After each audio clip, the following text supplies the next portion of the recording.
Oki, Kssááhkom Áássksinima'tstohki again, Niitsitapi mix mamoyikski Nidateska. So, hello everyone, good afternoon. My name is Star Croppered Wolf.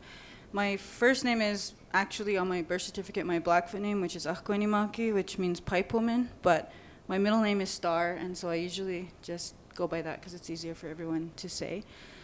I'm really happy and excited and grateful to be here today to speak with you and talk a little bit about the exhibit, the Blackfoot exhibit. So the exhibit is Kssááhkom Áássksinima'tstohki, which translates to "the land is our teacher." It was really exciting and beautiful to work with all of these really prominent, amazing Blackfoot artists to create this exhibit. So as was mentioned, I'm a curator and I work at the Confluence in at Fort Calgary, what it used to be known as in Calgary. And I created a Blackfoot exhibit there, and then currently we're working on the other Treaty 7 exhibits, so that would be Tsuut'ina Nation, Stoney Nakoda, and the Métis Nation. So we're hoping to have those done by next year. So my whole life is basically trying to bring to the forefront Indigenous cultures and tell the story and represent them as best as we can. So when I was, approached to be the guest curator here, it was something really important to me to try to gather not only like the best Blackfoot artists I could think of, but also represent the story of Blackfoot culture and tell the story through visual design, right? So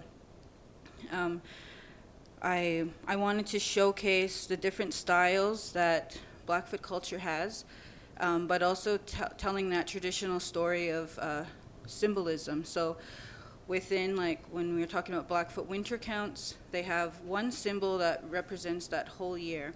And so, and then that also is falling on, there's only certain people that have the rights to make those symbols and do art, create art, but Blackfoot people don't have a word for art, right? Because it's so entwined with the culture. So the act of creation was something seen as sacred to the Blackfoot people. And so I wanted to kind of, with that mindset, start to look at how we've adapted and changed and, in contemporary times relating to ancient times. So with that symbolism, and one design or one symbol relays a whole story, is kind of where the whole idea of the land is our teacher came from, of our ancestors looking at the land and learning from it, learning our way from observation. And so I thought, well, we had winter counts. That was the first kind of original way we were sharing knowledge and sharing stories with each other to record it, other than, speaking to each other, but to visually look at something and record and tell a story. So I then approached Gitugi, who you'll see in the exhibit. He did the story robe. So putting a story onto a robe, and then every year, if we're thinking of winter counts, they go back and they do that design, or any war exploits that you had or anything important to you would be recorded on that robe. And the certain symbols that are motifs that keep showing up, everyone knows what that represents. There's the sign of the thunder, there's the sign of the camp, so it's really interesting to kind of be able to start to recognize those symbols as meaningful. And then so then I was thinking well, the next step then would be when we telling the story of the Blackfoot, but through visual arts, right? So we have the story robe, and then it goes into when we didn't have the robes when the buffalo were disappearing and we signed the treaties and we were put on reserves and we couldn't leave, then ledger art was born, right? Still following that, how can we tell our story and record it, but now we don't have robes anymore because there's no buffalo, so ledger art was born, and the continuation of telling that story. And then we go into, contemporary times now where we have like graphic artists like Bryce, who is still using, the Blackfoot way of storytelling, but changing it into different perspectives and being able to tell that story. So those three are kind of mirrored off of each other, and they're all contemporary artists, but also showcasing that like there's the ancient way of doing things and it's still being transformed into new ways of storytelling.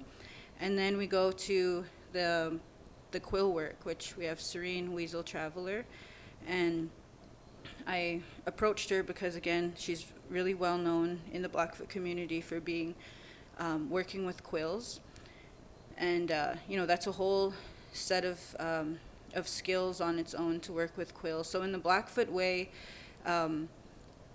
you have to have the rights to quill work because it's seen as, again, being something sacred. And so having the rights means that somebody who was taught the story of why, when to harvest them, how to prepare it correctly, when you went and you learned from them, not just like going and doing it on your own, and sometimes you're missing that, right? And so that's how the Blackfoot tradition has remained strong, because we always follow those ways of like exactly how it was taught to you, you do it that way, and then when you pass it on, exactly how it was told to you. So that's how we don't lose our culture. That's how we haven't lost those practices. And so I wanted to have that represented as ancient art form of our designs. They're also protection, right? When someone quill works for you, it's protecting you. And then so how that slowly throughout time transformed of when we started to get beads, right, through trade. And then we have Jackie Larson bread, which is, you'll see her in the exhibit, well, her work. And she's a really amazing Blackfoot beader and a gifted storyteller through her beads. And so I wanted to, again, mirror each other of the history, but also the duality of both, right? It's still those similar designs that are found in quill work are still transformed into the beadwork, and a form of storytelling with one design.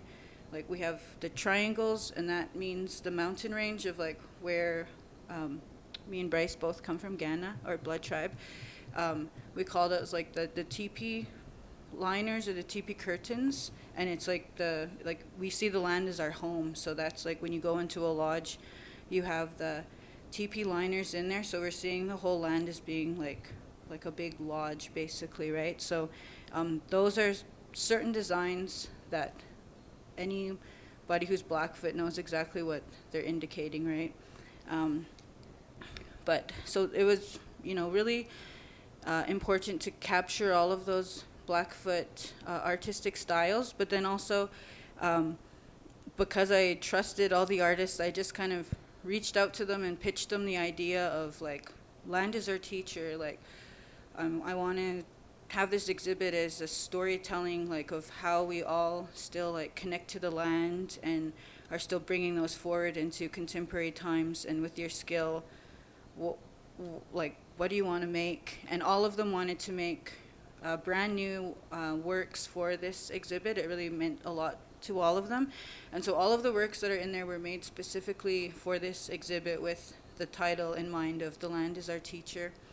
And you'll see lots of like animals in there, and also like representations of each part, like mountains, water, the earth, and of course the cosmos, which are important to the Blackfoot people. So it's really, I guess, like a powerful set of works that just, all come together, even though I didn't tell each one, like, this is what you have to do, this is what you have to do. They all had their own artistic creativity and freedom. And it's really nice how when you go in there, they all somehow came together to tell this really like amazing story of connection and pride in the Blackfoot culture. So I'll let Bryce, like one of the artists that came, he can talk a little bit about his process and how he came up with his idea. Oki Niitsitapi nisto ni danago Bryce Manyfingers nisto anago manot danagapi nimtoto kana. I'm really honored to be here. It's my first time in Regina, and to be this library, which feels like a perfect setting for me because I like to read. So kind of just going with what Star was talking about, I was really impressed that everyone made new works for this show. And I don't know, that's normally what I do, just because like as I grow as an artist, I'm constantly trying to challenge myself, and I want to show that with each new exhibition I go to. So the theme she came to me with was, of course, the land.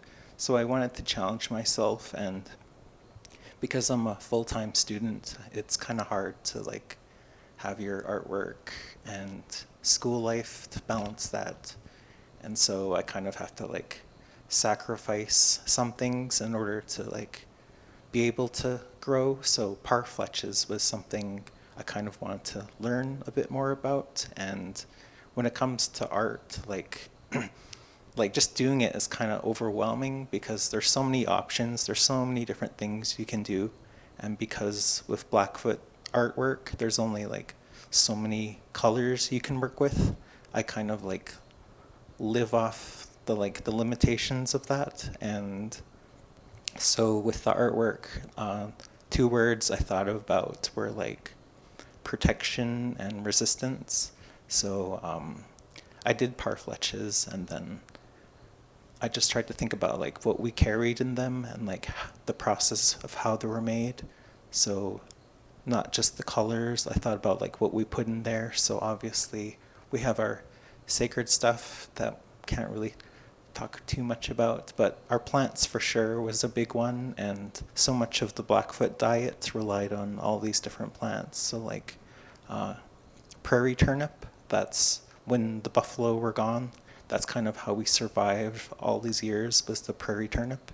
And it has like properties that kind of tackle like cancer, and so we would live off that and all these different plants. And there's so many other artists and youth don't know that, even older people. So I thought it would be interesting to kind of like growing up, I didn't really have too many role models until I started like following artists like Star, and it kind of really helped me to figure out what the boundaries are, like what you can do as a Blackfoot artist. So once I started like recognizing what she was doing and getting more involved in like the Blackfoot community and culture and ceremony, I was able to like learn. So everything I like share in my artwork, I want to make sure that like youth and other people who are kind of like even disconnected have like these like some sort of path they can follow. So I have an artwork where it's just like all these cassette tapes, and how that came together. We're in an age now where like we don't really own anything, and so back then, you know, like you can have all these tapes and your VHS and stuff, but like now we don't have that. And it's kind of the same way when it comes to like data, like everything, like a lot of our stuff, like Blackfoot and indigenous people across the world, like it's so dangerous because all of like your everything that comes from your community can just be easily like exploited or like copyrighted by other people. And so we're in a kind of a scary time. So I thought about that, and I put like these tapes that you like physically own, kind of like in the community, like it's just something we share. So it's kind of like a metaphor. So we have stories, and just keeping these stories in the community and knowledge, and making sure that we're sharing them, and that like there's not all these like different versions of the same thing, but that like going back to like having transferred rights, how that's important. And because we're like split up on the reserves now, like it's knowledge is kind of all over the place now. So I just want to make sure that artists and other people who might not know too much about Blackfoot, Cree, or other nations in the area to know what they're looking at. And then, yeah, sorry, there's just so much to unpack. I don't know where to start. I'll just pass it over to Star so I can breathe.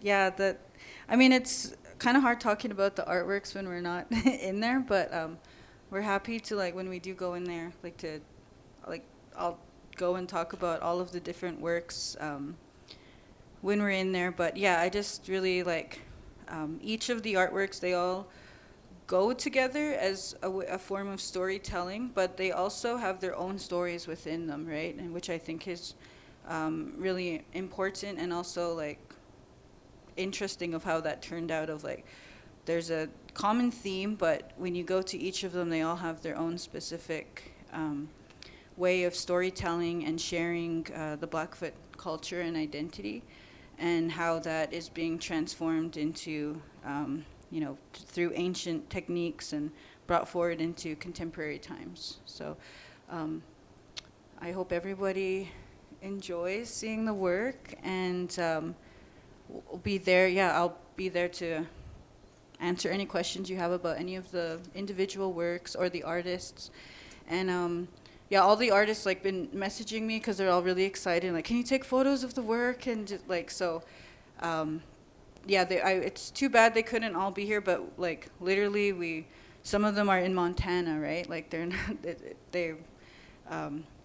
the work came a long ways to get here, and there's not very many places that offer all Blackfoot exhibitions, so we're really like grateful that to have it at the Dunlop Art Gallery, that they wanted to showcase Blackfoot culture and have us tell our story, and I'm really grateful for that. So thank you.